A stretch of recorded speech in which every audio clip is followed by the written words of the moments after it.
Akhenaton mu nekk liveur bi nga xam ni itam depuis si jamono Macky Sall mi ngi doon def li nga xam ne que moo di ay live am alors nag mu daal di ñëw si dossier bu ki nga xam ne que moo di Soya Diagne qui fait l'objet d'un deuxième retour de parquet à la demande de ses avocats. Il va vers des lendemains compliqués avec l'ouverture d'une information judiciaire. Il sera entendu aujourd'hui par le doyen des juges. Dans son réquisitoire, le procureur a requis le mandat de dépôt pour division de fausses nouvelles. Discours contraire aux bonnes mœurs, actes et manœuvres de nature à jeter le discrédit sur les institutions. Moom ki n'a ramené que maudit,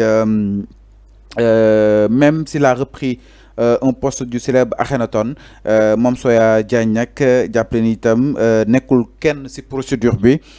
Mi ngi se ki nga xam ne que moo di Akhenaton nag le chef du parquet a demandé au doyen des juges d'instruction de lancer un mandat d'arrêt contre Akhenaton pour des faits de diffusion de discours contraires aux bonnes mœurs exactement. Alors enfin naka na daal di jàngatee rebondissement bi nga xam ni itam am na si mbir yi du rek Soya Diagne Akhenaton aussi Arfan jamono ji suñu météo dinañ ko daal di teg loxo parce que parquet bi nag sàkku na ñu daal di koy sàkku na si juge bi mu daal di amal mandat d'arrêt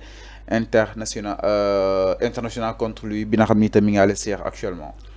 Oui, on a dit que qu'il est jugé comme pseudo X. Donc ci dossier bi moom la ñuy déclarer comme la deuxième personne boo xamante ne moom la ñu doon wut moom la ñu doon rechercher Akhenaton comme pseudo X donc ci dossier bi Ousseynou Seck lay wuyoo tuddee boppam Akhenaton qui est un liveur aussi un influenceur bi basé en France yàgg na def ay sorties surtout ci Facebook nit ñi di reprendre ay waxam.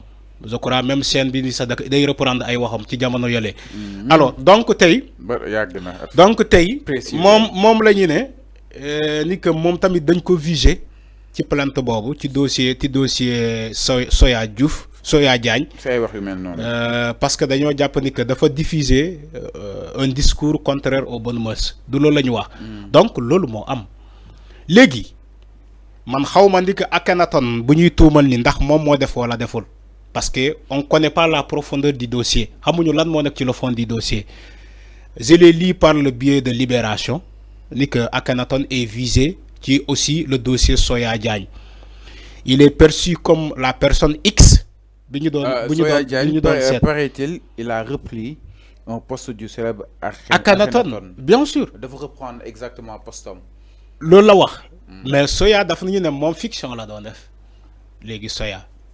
Man fiction laa doon def mais aussi j'ai repris un poste de Akhenaton mais Akhenaton ay waxam nëbbatu ko Akhenaton day wax ouvertement ñi ñuy dégg xanaa kay ñu dul déglu Akhenaton mais Akhenaton ay waxam dafay leer il faut le dire il n'est pas comme Soya Diagne Akhenaton du wax ay wax ba pare mu ne damay def comédie moo tax ma ne la est-ce que lu ñu koy waxal moom moo ko def waxuma ni que defu ko wala def na ko.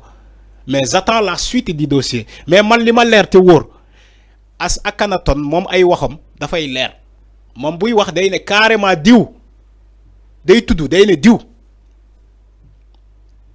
mais comme le parquet daf ko viser ba même déclarer ni que mën nañu dem ba egg ci mandat d'arrêt te dafa jël requête bi envoyé ko au doyen des juges pour mu xool ndax Akhenaton mën nañu ko infliger un mandat d'arrêt dossier bi lii la wax. Mais le fond du dossier ba léegi la ñuy xaar le fond du dossier la ñuy xaar lan moo fa nekk parce que mënuñu jàpp Soya Diagne ñuy wax ay waxu comédie muy wax fiction ba ci yàgg ñu ne non d'ailleurs il y a une autre personne complice parce que démb ci information bi loolu la ñu déclaré woon d'ailleurs nekkul Soya Diagne kese mais il y a une autre personne recherchée comme complice. Ba ñu bind X mais tey ñu xëy ñu ne ñu il s'appelle Ousseynou Seck Akhenaton moom mooy complice Soya Diagne du loolu la ñu wax dañu ne Akhenaton mooy complice Soya Diagne mais est-ce que Akhenaton ak Soya Diagne laalee nañu ñun xamuñu est-ce que Akhenaton xam na Soya Diagne est-ce que Soya Diagne xam na Akhenaton est-ce que mës nañu liggéey ensemble ñun xamuñu. Mais pourtant, ils ont déclaré Akhenaton comme pseudo X, ni que moi, complice Soya Diagne. Soya Diagne moom ci boppam mu expliqué mu ne dafa dem Facebook mu reprendre benn vidéo bu Akhenaton bu mu def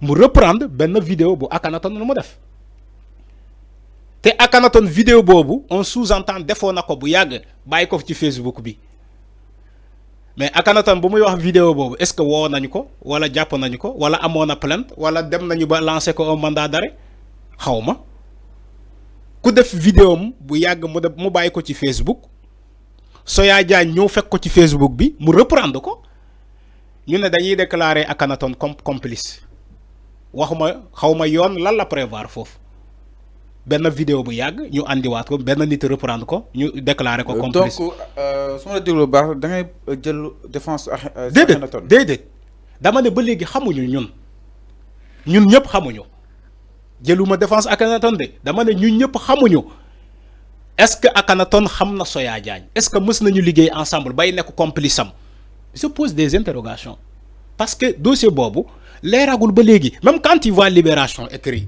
donc simple même Libération bi bind da ngay xam ni ba léegi Libération affaire yi leerul. donc de simple comique à des mandats d'arrêt donc voilà ici voilà tu as bien dit le mot tu as bien dit le mot pourtant am na benn journal bu ko titré démb de la comédie à la justice da nga doon fooye mbir di ko caaxane ba tey egg na ci mandat d'arrêt ñu ngi waajal def mandat d'arrêt Akhenaton bu fekkee le doyen des juges d'accord na ci le parquet le mu wax cela veut dire que Akhenaton à tout moment mën nañu ko infliger un mandat d'arrêt international ci benn vidéo boo xamante ne def na ko bu yàgg bàyyi ko Facebook Soya Diagne amul lu muy bind mu dem Facebook di taxawaalu ci Facebook gis vidéo bi mu reprendre ko oui Soya Diagne amul lu muy def parce que da doon taxawaalu ci Facebook bi di yow journaliste nga ne am nga source nga ne da ngay def investigation nga dem Facebook fekk fa benn vidéo bu Akhenaton bu mu def bu yàgg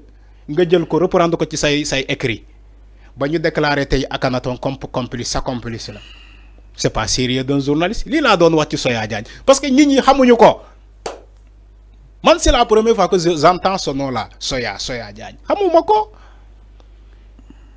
on me dit que il est patron de presse xawma Dakar xawma lan mais nit ñi xamuñu ko. Comment un patron de presse peut atterrir comme ça dans ces bassesses-là? C'est des bassesses. C'est ça la réalité. Je ne défends pas Akhenaton, mais yow mi xam nga ni que Akhenaton ay waxam nëbbatu ko yow xam nga ko devant il le parle devant tout le monde bu naree accuser nit da koy accuser devant tout le monde da koy indexer lui yow diw yow laay waxal da koy wax carrément man diw yow laay waxal. Alors que ci les écrits de Soya Diagne, on a dit que la haute autorité visée n'a pas été citée. Bu fekkee vidéo Akhenaton day wax carrément diw la man c'est là où que ça fait défaut.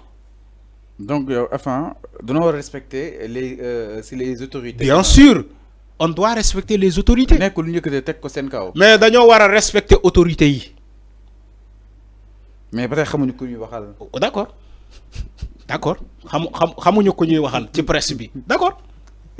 alors d'accord ba tey xamaguñu Alpha. D'accord. Alors oui, non, exactement le dossier donc mi ngi wéy ba tey si mbiru li nga xam ne que mooy justement Soya Diagne mu daal di wàcc dem yegg si ki nga xam ne que moo di justement Akhenaton. Parlons tout à fait autre chose justement dans ce talk de matinal avec mbiru ki nga xam ne que moo di Adama Diop.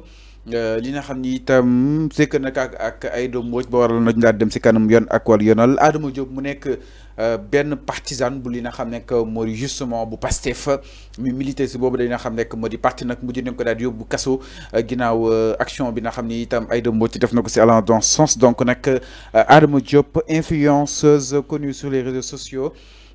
Militante du parti PASTEF a été placée sous mandat de dépôt ce mercredi. Cette décision intervient dans le cadre de la procédure judiciaire qui l'oppose Aïda Mbodj, actuelle directrice générale de la délégation générale de l'entrepreneuriat rapide des femmes et des jeunes du DER/FJ. Donc selon les informations Adama Diop a été transféré à la maison d'arrêt pour femmes de Liberté 6